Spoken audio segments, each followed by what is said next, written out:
What is going on, guys? Today we are looking at Sergio Ramos, the centre-back for Real. He has been a phenomenal centre-back for, I don't even know how many years. He is currently, how old is he? 34 years old. So more than likely in the Generations tab we are going to see him from FIFA 10. And he has been on top of his game for a very long time. And I think this is the year. This is the year where I think he just isn't it this year.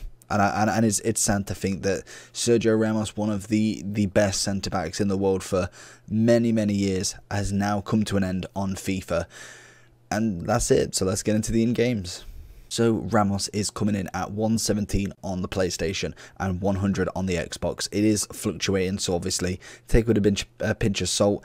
Sometimes it could be higher, sometimes it could be lower. So that is just kind of what it is at the moment. He is a 3-star. We kind of take away from that. I would always like a 4-5 star on the weak foot if possible. Skill move, really not too fussed.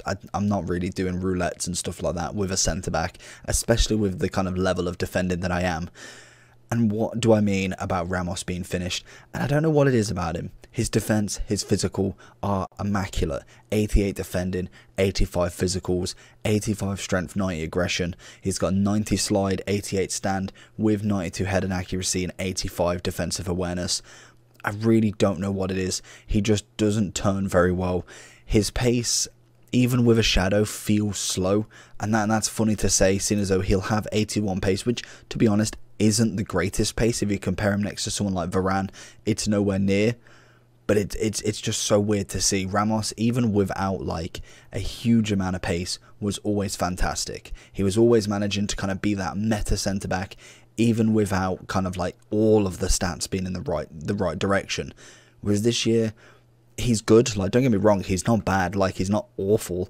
But I just think having him over someone like Gomez, Militao is kind of a funny one. I think he kind of does make mistakes at times, but someone like Varane, Longley, Gomez, Van Dijk, he just isn't in that top 5 anymore, I don't think. And that's personal opinion. Obviously, some other people will have a different opinion on that. I personally don't think he's in that top. I really think he's kind of like stepped only 1 or 2 down, but he was like top 4 centre-backs for me, and normally always was. Like, there was some people who could challenge him, someone with 90 pace and maybe 80 defending, and you whack a sentinel on him, but he was always that kind of like go-to guy. And obviously he's still expensive, so he's still somewhat doing the rounds in people's teams. I haven't personally seen him loads, because normally it's the Varane-Mendy combo and then a Walker-Gomez combo with either like Courtois or Alisson in net, just to get that link. So for me, I just don't see him too much. He is a medium defensive, high attacking work rate. Really doesn't make too much of a difference in terms of this guy and what he does. With a shadow, it does turn him into a 93 rated centre-back with 81 pace and 96 defending, and it is the most voted chem style for him. He needs that pace.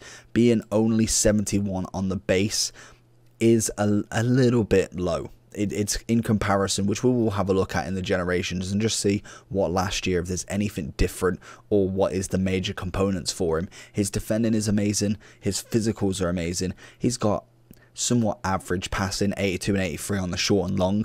66 balance could be the issue for the turning. 88 composure, which is brilliant. 78 agility, which again, a bit of average. 92 reactions, which is nice.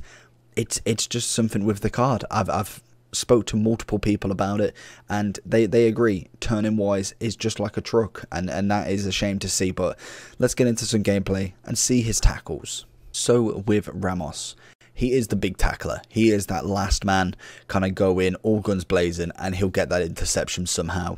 In terms of recovery, he can still do it. Does take him a little bit longer than this year, and I think he's more of an interceptor slash standing tackler now. Normally you could kind of go all full force and kind of go for that challenge, and if he misses, he'll catch him up within 10 yards. He literally could turn and he would be straight on it. And it's what we saw when we saw him back in like FIFA 10 as a right back card. He was absolutely phenomenal, and for many years he has been an incredible player.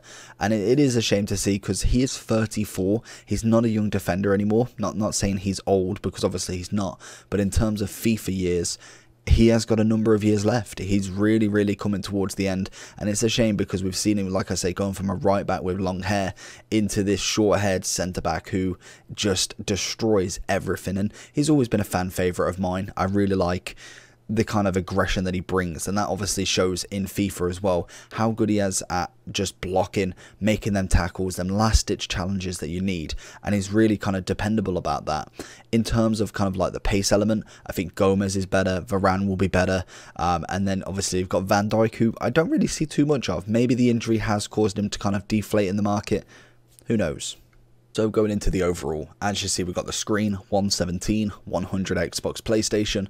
We have got the alternatives, Militao, Varane, two of the Real Madrid other centre-backs, Militao being very, very cheap, and kind of just that kind of cheap beast that you normally see predominantly from last year has been transferred over to this year for a player that you just go to as kind of like that hit and hope, really. Varane is absolutely phenomenal. We've been rocking him pretty much from the start. We managed to get him in a gold upgrade pack very, very early on. I think first week upgrade that was, and he has been an absolute gem ever since. Ramos we managed to pack tradable, so obviously we are looking to sell him at some point. We will look at probably selling him off during the weekend league as his price does rise up a little bit, not too much, as obviously as we go further and further there is more and more on the market, but he normally goes for over 100. I think at the weekend I saw him 130, 140. Whether I get that much is the next question, but predominantly I think he is going to be replaced with Gomez, and that is just a sad thing to see. In terms of links though, Courtois, Mendy, Longley, Varane, Militao, Carvajal, the back line for La Liga this year is absolutely impeccable. I think the right back zone, if they had Semedo, would be just phenomenal. With Carvajal, he's nice, but I think he needs a couple of upgrades for me to kind of really consider putting him into a FUT Champs team, into obviously like the road to the final classic friendlies games. Obviously then he can always go in. He's a great link. He's not terrible. I just don't think he's FUT Champs worthy. Ramos has obviously been playing FUT Champs for me this week, and he has been playing in the road to the final. So I've had a lot of experience with him, and I think it is consistent across all boards. He is slow at turning. I don't know if it's the balance, if it's the agility, because we've had cards that don't seem to have that sort of animation and have that sort of agility balance. Virgil last year, I know game mechanics is totally different, or somewhat different, had the exact same, but he was just impeccable defender. This year I think he is the same again. We will have a look at him when we do manage to pick him up, but I don't know what it is. It's his animation, it's something, he just struggles to turn, and that is a massive disadvantage for him. I've personally put him at an 8.5.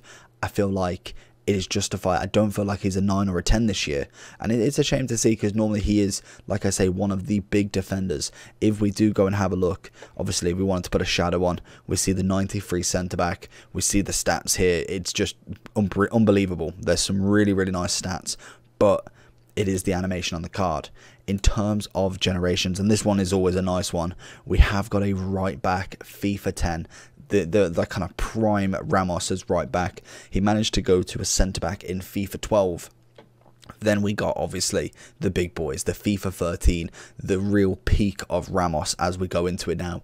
We get a team of the year, we get team of the seasons. It is just prime Ramos, 96s, 7s. It brings you back. Even the FIFA 19 team of the year. And I was ashamed that we didn't get a FIFA 20 team of the year of him. Obviously Virgil taking a lot of people's places, but the cards that he's had over the years, it's the name. I really enjoyed this card, and I hope he does get a few more informs. I know he's got one here that we actually haven't even tried out yet, so it's interesting. We've got a +1 on the pace. We're gonna need a little bit more than that, but I hope that they bring out something for Ramos. I'd even take him as a CDM. I don't know what it is about the name. It's just a bit of nostalgia for me. Looking back at these cards, these are some of the cards that literally I started in FIFA 09 when it began, and it is just, I've had every single one of these cards predominantly. I think I maybe missed FIFA 16 a hell of a lot of it, but when we went back in FIFA 17, 18, we have predominantly used pretty much all of them cards, or a version of them. We managed to get his team of the season last year, untradeable. We had a team of the year of him the year before. It has been flying. But hopefully you did enjoy this video. If you did, make sure you smash that like button, and if you want to subscribe, help grow this channel, bring it on. We're trying to get to 7K. I'll see you for the next one.